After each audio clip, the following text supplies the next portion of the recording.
C'est le coup d'envoi ce matin de la campagne officielle pour les élections européennes. C'est à partir d'aujourd'hui que l'on verra les 34 affiches des candidats sur les panneaux installés par les mairies. Le résultat du scrutin reste toujours aussi incertain. La République En Marche et le Rassemblement National sont au coude à coude. La campagne devrait enfin s'animer. Félicitations. Vous êtes la meilleure tête de liste qu'on pouvait avoir. Ah ouais, ça je sais pas, non, je vais essayer d'être à la hauteur.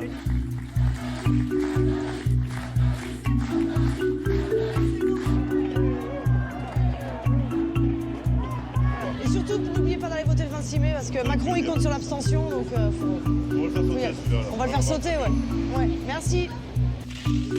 C'est bon, à voter. Merci à vous. Dans ce contexte, notre résultat est très décevant.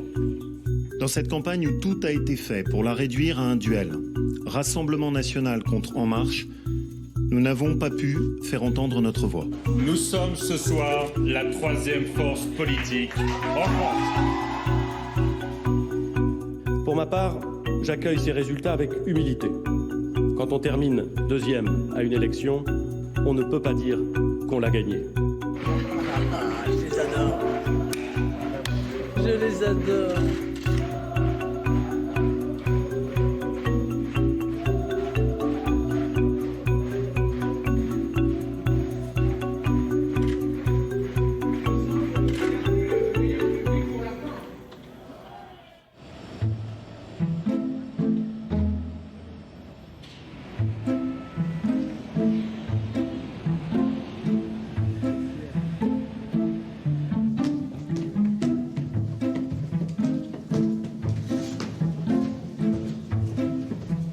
Il est où Martin? Il est là Martin? Oui, il est juste là. Martin, reviens. Si Martin est demandé, mais ça fout plus rien. Alors voilà, le désastre de cette campagne, c'est le jeu quand même. On aimerait bien que vous bossiez de temps en temps. Un jeu vidéo lancé par l'équipe des jeunes avec Macron. Ah ouais, on sent le gars qui s'est entraîné quand même. Ah hein. oui, quand même. Ouais. Il y a des heures de pratique. Hein. On a fait ça surtout pour aussi divertir un peu nos militants, rendre le truc sympa dans la campagne. Ouais. Et puis du coup, il y a peut-être plein de gens qui ont joué à ce jeu et qui ont découvert qu'il y avait une échéance électorale. Vous y jouez ou pas? Oui, bien sûr.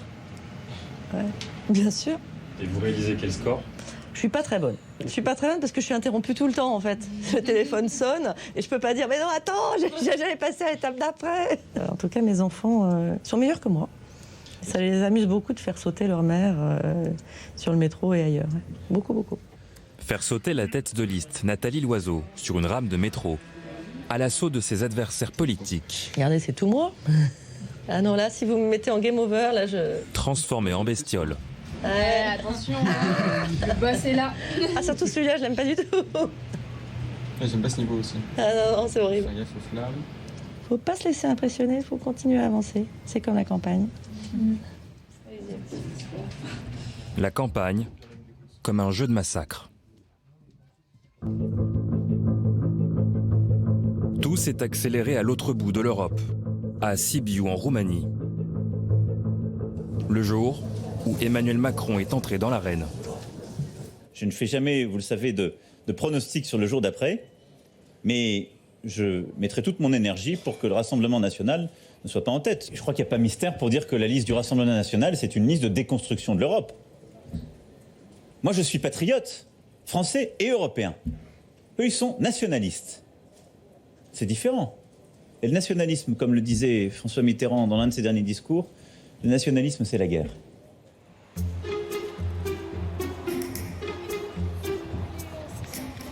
Deux jours après la sortie du président, c'est ici, par-delà les hautes herbes, que le Rassemblement national a tenu meeting. À Cers, commune de 2500 habitants, près de Béziers. Comme un copier-coller des dizaines de communes sillonnées par le RN dans cette campagne. La France, dite des oubliés.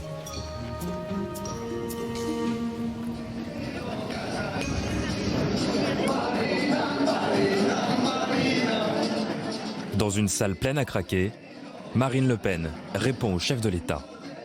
Le président de la République, qui faisait campagne dans les buissons du grand débat, sort clairement du bois et nous désigne comme l'adversaire à abattre. Puisque le président de la République en personne met au défi les Français de faire de cette élection un référendum pour ou contre lui, J'invite les Français à voter contre la politique de Macron, contre l'Europe de Macron, bref, à voter contre Macron en votant pour la liste Rassemblement National. Marine Le Pen et sa tête de liste Jordan Bardella. Bien content d'avoir été désigné comme adversaire d'Emmanuel Macron. Ensemble. C'est l'hommage du vice à la vertu, en quelque sorte. C'est-à-dire que c'est déjà la reconnaissance que la véritable alternative, c'est le Rassemblement National. Maintenant, il n'était pas obligé de descendre dans l'arène. Il a fait ce choix-là, mais encore une fois, je pense que s'il l'a fait, rompant ainsi avec notre 5e République, avec nos institutions, eh bien, il faudra qu'il en assume les conséquences. Non, on n'en veut plus. Ça sera un vote pour essayer de le faire dégager, pour lui montrer. Voilà, surtout parce qu'il sera toujours président. Mais je veux dire par là, pour lui montrer ce qu'on pense de lui. Ça sera aussi un vote pour ça. Comme un 3e tour de l'élection présidentielle. Marine Le Pen bat la mesure sur la petite musique de la revanche.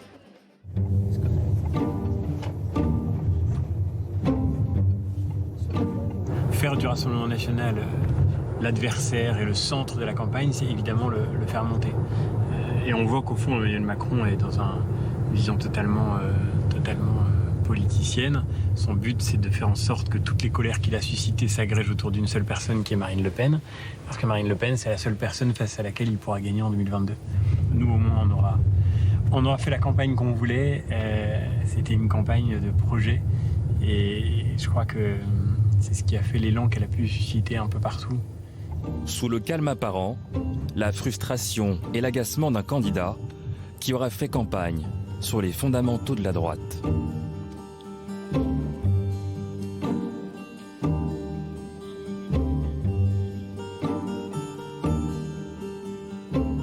Bellamy est là. Eh ben, on va entourer Bellamy. Allez, prends la photo. C'est sympa, jeune homme. Merci. On va encourager maintenant notre poulain. C'est ça. Le temps de quelques meetings, les militants auront vu en François-Xavier Bellamy l'homme capable de relancer son camp. Merci à tout le monde. Merci. Une tête de liste choisie et suivie comme son ombre par le président des Républicains. On a passé une bonne après-midi au moins. Très bon après-midi, c'était très sympa. Cette droite rêve de revenir dans le jeu politique et a tout misé sur le profil conservateur de son candidat. Une réunion des Hauts-de-France. Son slogan, refonder l'Europe pour rétablir la France. S'il y avait une fatalité en politique, je me bats. Et ici à Calais, une thématique fera tout particulièrement mouche. À ceux qui nous font de grandes leçons de morale sur la question migratoire, à ceux qui nous parlent de générosité et d'accueil, il suffit de leur demander « Venez porte de la Chapelle, venez dans nos centres-villes, venez partout où s'entassent ces jeunes venus d'Afrique qui se retrouvent errants dans un endroit où ils sont déracinés et sans avenir.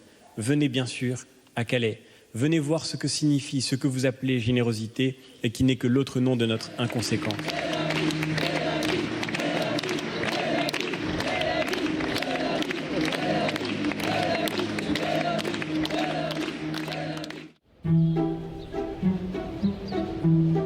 Face au duel entre le RN et LREM, les autres ne veulent pas non plus rester à quai. Ce jour-là, le train pour Marseille est bien à l'heure.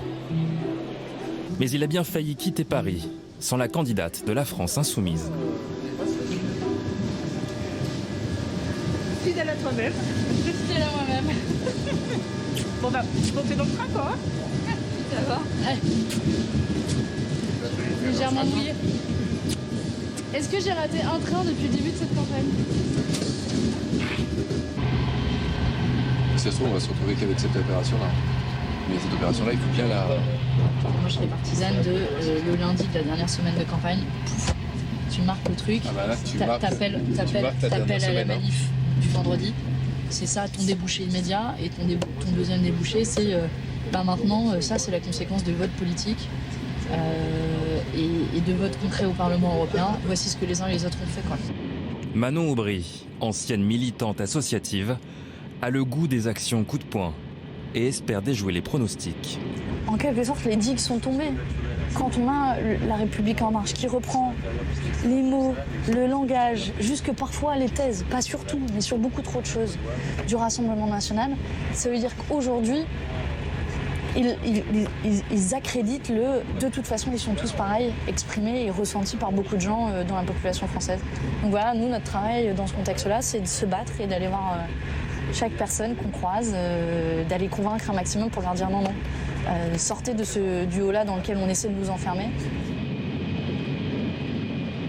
Les Insoumis veulent faire entendre une troisième voix. Et c'est à Marseille qu'ils ont choisi de l'incarner. On fait juste une photo et on rend Manon. Voici les visages portugais, danois, suédois, espagnols et français du groupe Maintenant le Peuple.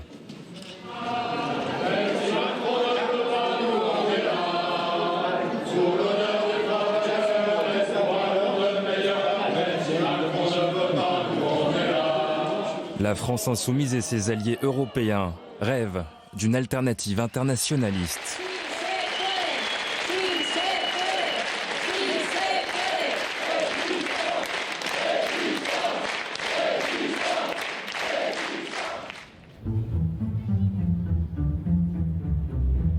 Pendant ce temps-là, à Marseille, On est chaud, chaud, chaud pour le climat. On est chaud, chaud, chaud pour le climat. Yannick Jadot, tête de liste écologiste, fait campagne, l'air de rien. Visite dans les quartiers nord de la ville, escortée par la locale de l'étape, la sénatrice socialiste Samia Ghali. M. Jadot a souhaité venir à Marseille. Il m'a appelé, m'a demandé ce que j'en pensais. Je lui ai dit que moi, j'ai accepté de le recevoir avec plaisir. Parce que cette question, sur la question environnementale, elle est importante. Elle est importante au quotidien. Moi, je peux vous assurer qu'au quotidien, les gens souffrent des conditions liées à l'environnement. C'est Yannick Jadot. Oui, c'est ça. Je le vois à la télé.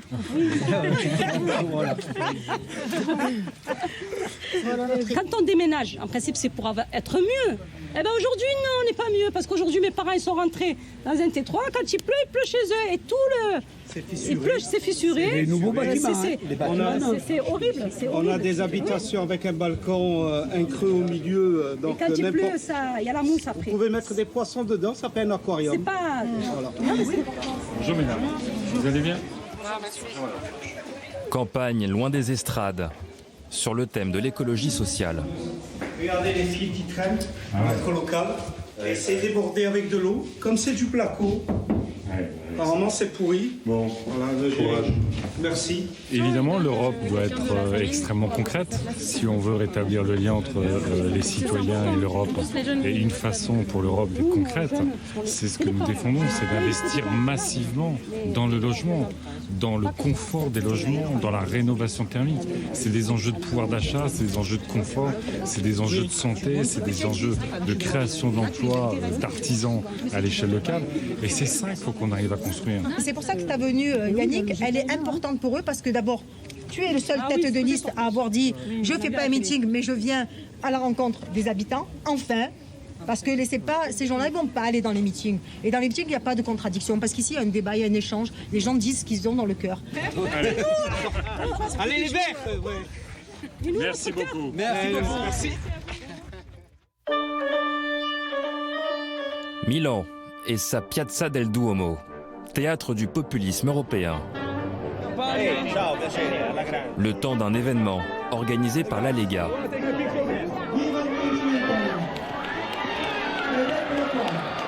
Les Italiens ont invité leurs partenaires européens à faire estrade commune pour mettre en musique leur alliance. L'avant-dernière prise de parole est réservée au Rassemblement national.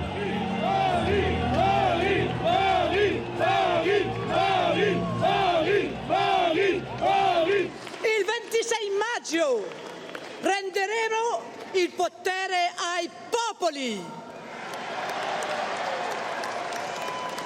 Il 26 maggio con noi l'Europa rialza la testa.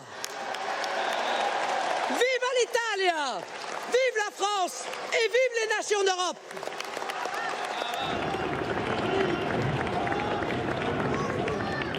Mais la place n'a Dieu que pour un seul homme. Matteo Salvini, l'homme fort du gouvernement italien. Qui a trahi l'Europe? Qui a trahi l'Europe? Qui a trahi l'un des plus beaux rêves imaginés par les pères fondateurs? Ce sont les élites et les tout-puissants qui ont occupé cette Europe au nom de la finance, des multinationales, du dieu argent et de l'immigration hors contrôle. Ce sont les Merkel, les Macron, les Soros et les Juncker. Le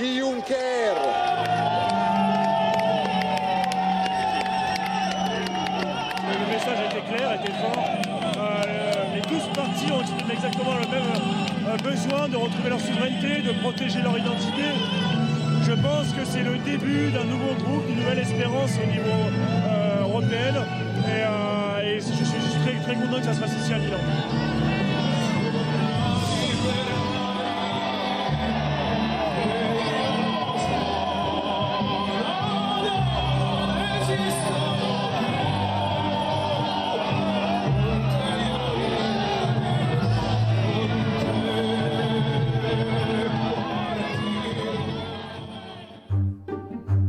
Les institutions européennes et leurs dirigeants, cible habituelle du Rassemblement national et ses alliés.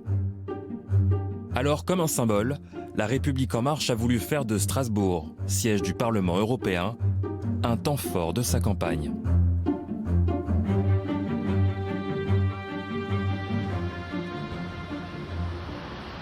Il faut vraiment faire barrière aux partis populistes qui vont, je pense, qui feront tout sauf faire avancer l'Europe. Donc ça, c'est vraiment très important, je pense. Et il faut leur montrer qu'il y a du monde devant eux et que nous, on ne veut pas de leur Europe. Devant eux, la liste Renaissance et ses alliés, réunis sur scène.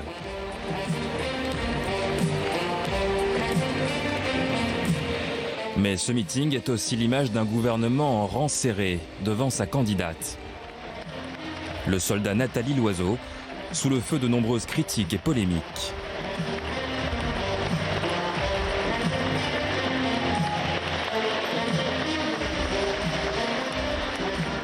J'ai vu Nathalie, pas pour autant. Elle est précise, elle est calme, elle est fiable, elle est solide, elle est patiente, elle est compétente et elle tient haut.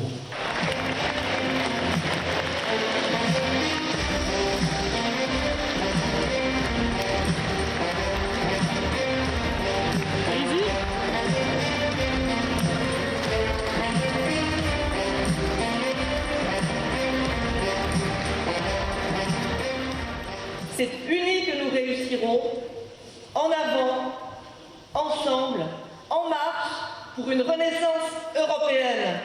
Vive la République, vive la France et vive l'Europe!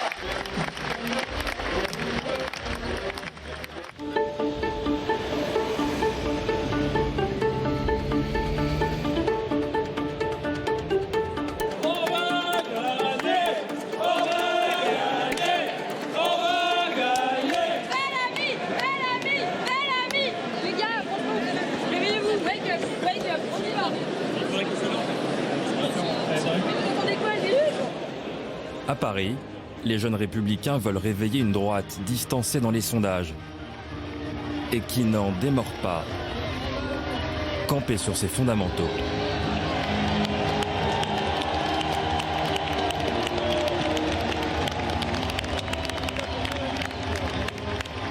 Quand on nous demande quelle Europe voulez-vous, eh bien répondez que notre liste est profondément européenne. Répondez qu'elle est pour l'Europe Répondez qu'elle est pour une Europe qui s'appuie sur les États, sur les nations et sur les frontières. Qu'elle est pour une Europe qui assume tout à la fois son identité et sa civilisation. La civilisation, ce mot magnifique que les politiques ont renoncé à prononcer et que nous avons voulu dans cette campagne européenne mettre au premier plan de notre projet parce que c'est le plus beau des défis quand on fait de la politique. Je vous demande d'accueillir notre candidat François-Xavier Bellamy. Merci à vous.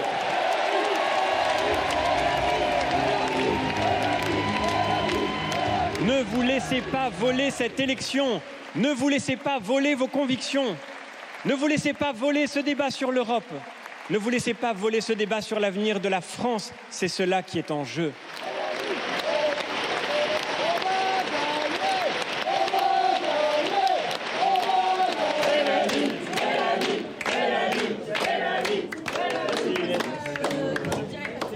Merci encore à tous en tous les cas.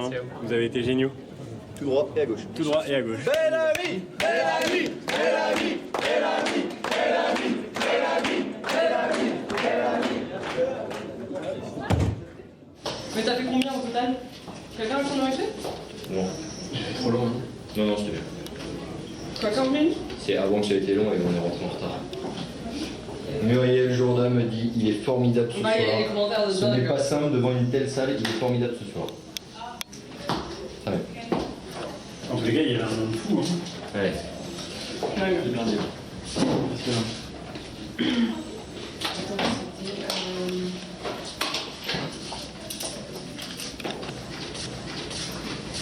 Enfin, franchement, c'est. Maintenant, je ne peux que décevoir.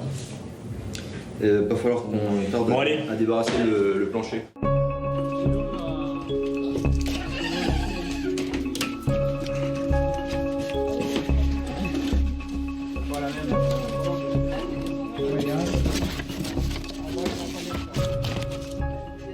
Après, il faut enlever parce que tu es dans la dernière ligne droite et dans la dernière ligne droite, il faut pas 18 messages, quoi. En fait, on a du mal à percer le mur du son sur un tas de trucs qu'on essaie de mettre en circulation. Sur tous les sujets qu'on essaie de mettre sur la table, vraiment sans réponse. Et tu te parles de la campagne que pour te parler de Steve Bannon qui vient donner ses conseils à Marine Le Pen. Ah bah Steve Bannon aujourd'hui, c'est... Mais il faut insister sur l'état d'urgence climatique. Ouais. Ça doit être notre victoire à nous. Ça viendra un jour ou l'autre, l'état d'urgence climatique. Donc ça doit être... on doit montrer que c'est nous qui avons insisté sur le sujet dès le début. C'est aussi... Drôle d'atmosphère au QG des Insoumis. Comme si, à quelques jours du scrutin, les troupes s'étaient résignées. Ouais, parce qu'il faut... Notre ligne, c'est pas une ligne défaitiste. Au contraire, et se fixer des objectifs qui sont 15, 16, 17%, comme l'a dit Manon Aubry hier à la conférence de presse, ça me paraît pas être un objectif défaitiste. Maintenant, nous, on n'est pas responsable du fait que le président de la République ait choisi de fixer comme unique adversaire le Rassemblement national, qui est son adversaire de confort. Le président de la République le fait parce qu'il sait très bien que si c'est que Marine Le Pen face à lui, c'est la seule raison pour laquelle il pourrait garder le pouvoir à la prochaine élection présidentielle.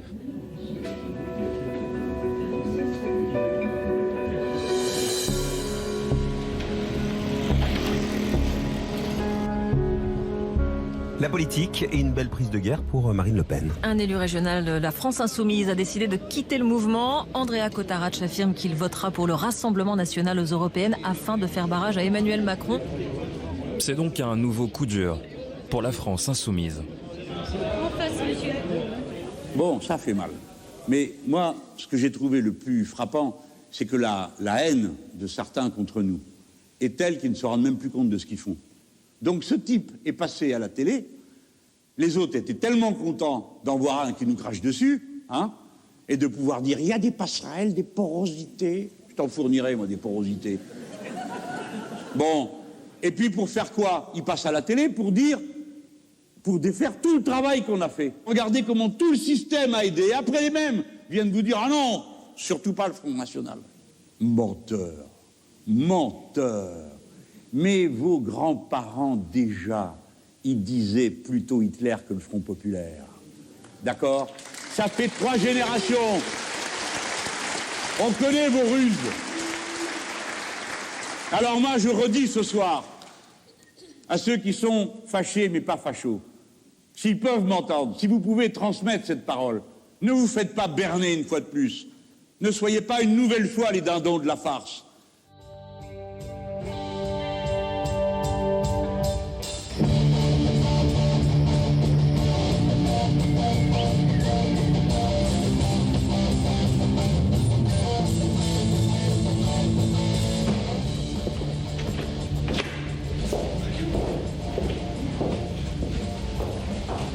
Dernier meeting pour le Rassemblement national, dans son fief d'Hénin-Beaumont. Je t'ai pas vu. Blindé dehors. Ah ouais, il y a la queue, il y a plus personne. Bon, bah, c'est bon. On peut faire entrer tout le monde, quoi. On peut laisser les portes ouvertes. Oui, oui. On peut laisser les portes ouvertes. On parlera fort. C'est l'heure d'un premier bilan de campagne. On a développé énormément d'énergie. On a fait cette campagne, qui est une très belle campagne, dans une très bonne ambiance. C'est que ce qui se voit, oui, non, mais ça se sent. Vous savez, les électeurs, ils ressentent quand vous avez envie de faire ce que vous faites.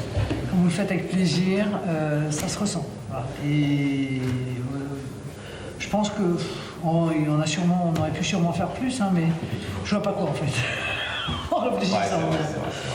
Jordan a rempli toutes nos espérances, il est même allé au-delà. Sincèrement, il a fait preuve d'une compétence, d'une conviction, d'une envie qui ont étonné plus d'un. Pas moi, puisque par définition, je l'avais choisi parce que je voyais en lui tout ce potentiel, mais il a grandi vite quoi, dans la campagne. Voilà. Bon. On a commencé avec un lionceau, maintenant on a un lion quoi, qui rugit dans la force de l'âge. C'est un peu comme les conseils de classe, c'est le moment où on doit sortir quand on part de soi. On a délégué de classe. Le sentiment du travail accompli.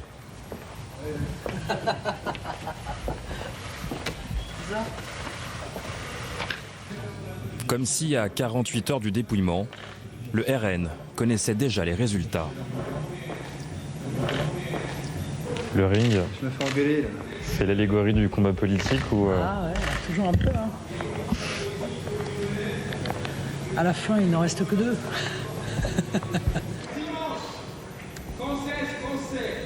Vous n'aurez qu'un seul tour. Qu'un seul tour. Un seul vote. Alors prenez le pouvoir. Vive le peuple français. Vive la nation. Tu vas reculer.